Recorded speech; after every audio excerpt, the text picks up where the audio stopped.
Have you ever wondered how every living cell makes the proteins it needs to survive? Proteins are essential for life. They build our tissues, repair damaged cells, transport molecules, fight infections, and carry out thousands of important functions inside the body. But here's an interesting question. Where are all these proteins made? The answer is ribosomes. Ribosomes are tiny molecular machines found in every living cell. Although they are microscopic in size, they work continuously to read the genetic instructions stored in messenger RNA and convert those instructions into proteins. Without ribosomes, cells cannot make proteins. And without proteins, life simply would not exist. In today's video, we'll explore what ribosomes are, where they are found, how they are structured, how they synthesize proteins, and how prokaryotic and eukaryotic ribosomes differ from each other. So, let's begin. What is a ribosome? Before we understand how proteins are made, let's first understand the tiny structure responsible for making them. It is called the ribosome. A ribosome is a large, non-membrane-bound ribonucleoprotein complex. It is made of two main components, ribosomal RNA, or rRNA, and ribosomal proteins. Its main job is to synthesize proteins. It does this by reading the genetic information carried by messenger RNA, or mRNA, and translating that information into a chain of amino acids, which eventually becomes a protein. Simply put, ribosomes are the protein factories of every living cell. No matter whether the organism is a bacterium, a plant, or a human, every living cell depends on ribosomes to produce the proteins it needs to survive. Where are ribosomes located? Now that we know what ribosomes are, let's see where they are found. The location of ribosomes depends on the type of cell and on where the protein being made is needed. In eukaryotic cells, there are two types of ribosomes. Free ribosomes float freely in the cytoplasm. They produce proteins that function inside the cell itself. Bound ribosomes are attached to the rough endoplasmic reticulum, or to the outer nuclear membrane. These ribosomes make proteins that are secreted outside the cell, inserted into the plasma membrane, sent to lysosomes, or transported to other parts of the endomembrane system. In addition, mitochondria and chloroplasts contain their own ribosomes. In prokaryotic cells, ribosomes are found free throughout the cytoplasm. However, during the synthesis of membrane proteins, or proteins exported from the cell, they may temporarily attach to the inner plasma membrane. So, the location of a ribosome depends on the destination of the protein it is producing. Functions of ribosomes. Now that we know where ribosomes are found, let's understand what they actually do. The primary function of a ribosome is translation, the process of converting the genetic information carried by messenger RNA, or mRNA, into a protein. During this process, the ribosome first binds to an mRNA molecule. It then reads the mRNA one codon at a time and matches each codon with the correct transfer RNA, or tRNA. As the correct amino acids are brought together, the ribosome catalyzes the formation of peptide bonds, joining the amino acids into a growing polypeptide chain. This chain continues to grow until a complete protein is produced. These proteins are essential for almost every activity inside the cell, including growth, repair, metabolism, cell signaling, transport, and defense. Without ribosomes, cells cannot synthesize proteins. And without proteins, life as we know it would not exist. How many ribosomes are present in a cell? Have you ever wondered why some cells contain far more ribosomes than others? The answer is simple. The number of ribosomes is not fixed. It depends on how much protein a cell needs to produce. Think about it for a moment. A cell that is constantly making proteins needs more protein-making machinery. That means it also needs more ribosomes. For example, a rapidly growing bacterial cell typically contains around 10,000 to 20,000 ribosomes. Now, let's look at human cells. Depending on their type and function, a single human cell may contain hundreds of thousands to several million ribosomes. Did you know that some cells are specialized for producing enormous amounts of protein? Pancreatic acinar cells continuously produce digestive enzymes, while plasma cells manufacture large quantities of antibodies that help protect our body from infections. Because these cells are working almost continuously to produce proteins, they contain especially large numbers of ribosomes. So, here's an easy way to remember this concept. The more proteins a cell needs to make, the more ribosomes it contains. It's a simple relationship, but an important one. Now that we know where many ribosomes are found, let's take a closer look at one of their most important partners, the rough endoplasmic reticulum, or simply the rough ER. Have you ever wondered why it is called rough? The reason is simple. Its surface is covered with thousands of ribosomes, giving it a rough appearance when viewed under an electron microscope. The rough endoplasmic reticulum is a network of membrane-bound sacs and tubules that plays a vital role in protein production and processing. As bound ribosomes synthesize proteins, the newly formed proteins enter the rough ER, where they begin their journey. Inside the rough ER, these proteins are folded into their proper three-dimensional shapes so they can function correctly. They also undergo the initial stages of protein modification, including end-linked glycosylation. Before the proteins leave, the rough ER performs quality control, ensuring that only correctly folded proteins move forward. Finally, the proteins are packaged into small transport vesicles and delivered to the Golgi apparatus for further modification and sorting. So, you can think of it this way. Ribosomes build the proteins, while the rough endoplasmic reticulum helps fold them, modify them, inspect their quality, and prepare them for their final destination inside or outside the cell. Now that we understand what ribosomes do, let's take a closer look at their structure. At first glance, a ribosome may look like a single particle. But in reality, it is made up of two unequal subunits that work together as one highly efficient molecular machine. These are the small subunit and the large subunit. Did you know that these two subunits are not permanently attached? When a ribosome is inactive, the two subunits remain separate inside the cell. They come together only when a messenger RNA, or mRNA, is ready to be translated into a protein. Once protein synthesis is complete, the subunits separate again and can be reused. Let's begin with the small subunit. The small subunit is responsible for reading the genetic instructions carried by the mRNA. It binds to the mRNA molecule and carefully scans its sequence, ensuring that each codon is matched with the correct transfer RNA, or tRNA. This accurate matching is essential because even a single mistake can result in the incorporation of the wrong amino acid into the protein. Now, let's move to the large subunit. The large subunit is the site where amino acids are joined together. It catalyzes the formation of peptide bonds, allowing the growing chain of amino acids to become a polypeptide.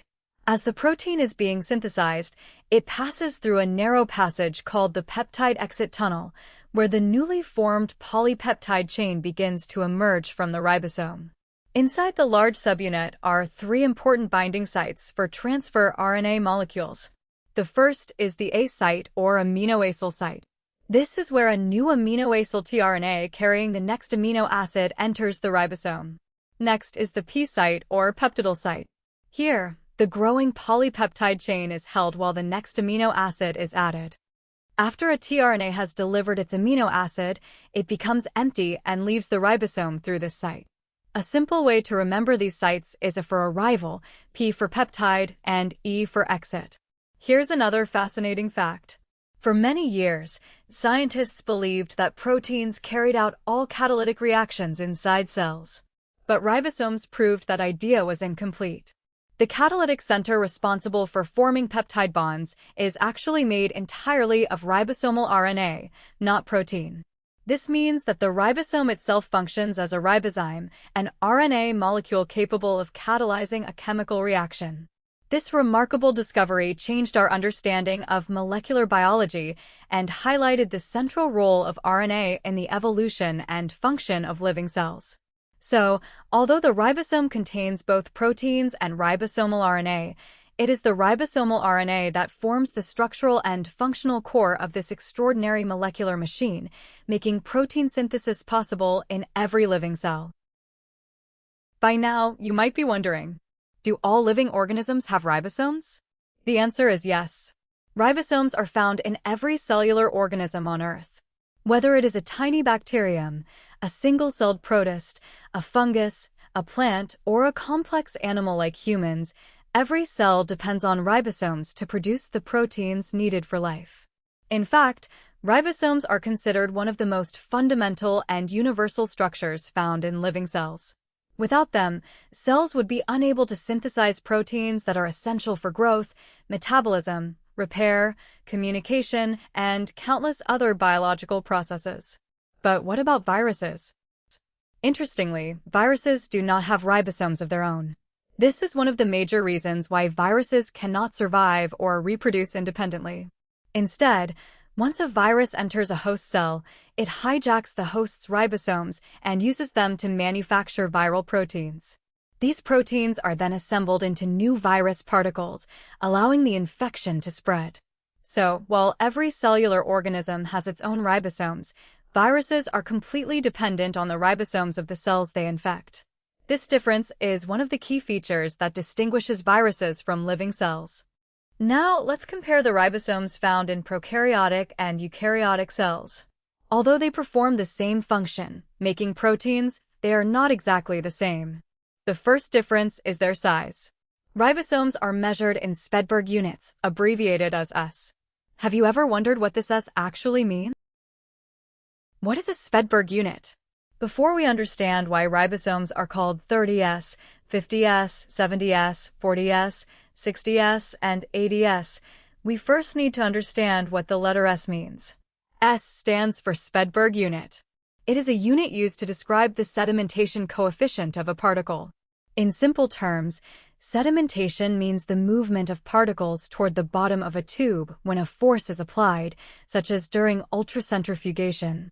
1 Spedberg unit is equal to 10 to the power of minus 13 seconds. But an important point is that the S value does not simply tell us how heavy a particle is. Sedimentation depends on several properties, including the particle's mass, shape, density, frictional resistance, and the properties of the surrounding medium. So, the S value describes how a particle behaves during centrifugation, rather than simply describing its mass. This is important because it explains why the S values of ribosomal subunits cannot simply be added together. Why 30S, 50S, 70S, 40S, 60S, and 80S? Now we can understand the names given to ribosomes.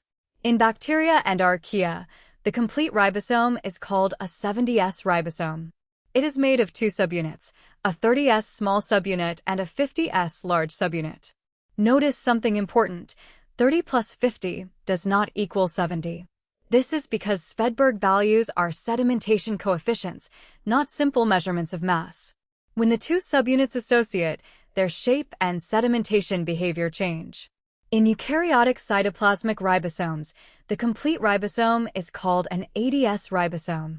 It contains a 40S small subunit and a 60S large subunit. Again, 40 plus 60 does not equal 80 for the same reason. So remember, 30S, 50S, and 70S describe sedimentation behavior in prokaryotic ribosomes, while 40S, 60S, and 80S describe sedimentation behavior in eukaryotic cytoplasmic ribosomes. The letter S is therefore not simply a measure of size or weight. It tells us how the particle sediments during ultracentrifugation. S is about sedimentation behavior, not simply mass. Now let's look at another important difference. The small subunit of the bacterial ribosome contains 16S ribosomal RNA, while its large subunit contains 23S and 5S ribosomal RNA. In contrast, the small subunit of the eukaryotic ribosome contains 18S ribosomal RNA, and the large subunit contains 28S, 5.8S, and 5S ribosomal RNA. So far, we have learned that ribosomes are the protein factories of the cell. But did you know? They are also one of the most important targets in modern medicine. The reason is simple. Bacterial ribosomes are structurally different from the ribosomes found in human cells. Because of this difference, many antibiotics can selectively stop bacteria from making proteins, without significantly affecting protein synthesis in our own cells. Now let us look at some of the major antibiotics that target bacterial ribosomes. First, the 30S ribosomal subunit. The antibiotic group called tetracyclines. prevents aminoacyl transfer RNA from binding to the A site. As a result, protein synthesis comes to a halt. Another important group is the aminoglycosides. These antibiotics cause the ribosome to misread messenger RNA, leading to the production of abnormal proteins. This eventually inhibits bacterial growth. Now let us move to the 50S ribosomal subunit. Macrolides bind near the peptide exit tunnel and block translocation, preventing the ribosome from moving along the messenger RNA. Chloramphenicol inhibits the enzyme called peptidyltransferase, which is responsible for forming peptide bonds between amino acids. Without peptide bond formation, the protein cannot be completed. Clindamycin inhibits peptide chain elongation, stopping the growing protein from becoming longer. Finally, linezolid prevents the formation of the translation initiation complex. This means protein synthesis cannot even begin. Although these antibiotics bind to different parts of the bacterial ribosome, they all have the same goal: to disrupt protein synthesis. Without proteins, bacteria cannot grow, cannot multiply, and eventually die. That is why bacterial ribosomes are among the most important drug targets in antimicrobial therapy. Today, we learned that ribosomal RNA forms the structural and catalytic core of every ribosome. But did you know that one small RNA molecule within the bacterial ribosome has revolutionized modern microbiology? That remarkable molecule is called 16S ribosomal RNA, or simply 16S RNA. Scientists around the world use it to identify unknown bacteria, study microbial diversity, trace evolutionary relationships, and explore complex microbial communities. It has become one of the most powerful molecular tools in modern microbiology. Join me in the next video as we uncover the fascinating science behind 16S RNA and discover why this single RNA molecule has transformed the field of microbiology.